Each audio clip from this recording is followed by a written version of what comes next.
দেখো আমি হলুদ টকটকা শাড়ি পরছি, গ্রামের বৌমা তো তাই হলুদ টকটকা শাড়ি পরছি। নারীরা কিন্তু শাড়িতেই মানায়। আর কি জানি বলতে চাইছিলাম, এই যে দেখো, আসো।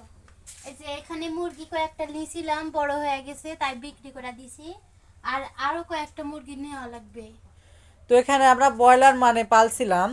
ব্রয়লার পালা হচ্ছে অনেক বড় বড় হয়ে গেছিলো। অনেকে আবার বলবেন যে ভাইয়া এইটুক জায়গায় কতগুলো না ব্রয়লার মানে ধরে।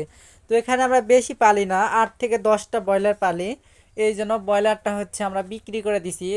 মানে 10টা ব্রয়লার হয়েছিল, 10টা ব্রয়লার 8 থেকে 10 কেজি করে হয়েছিল, তাকে আবার আমরা বেচে দিছি, যেহেতু গরিব মানুষ 2টা খাইছি আর আটটা বেচে দিছি।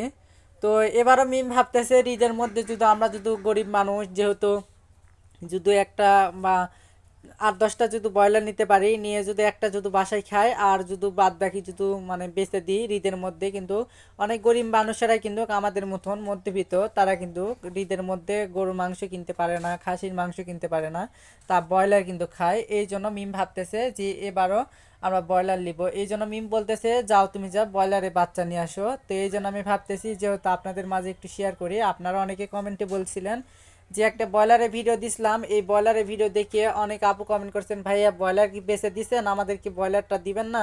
তো যাই হোক, ব্রয়লার বেচে দিছি। এবারটা হলে অবশ্যই আপনারা চাইলে কিন্তু অবশ্যই দিব।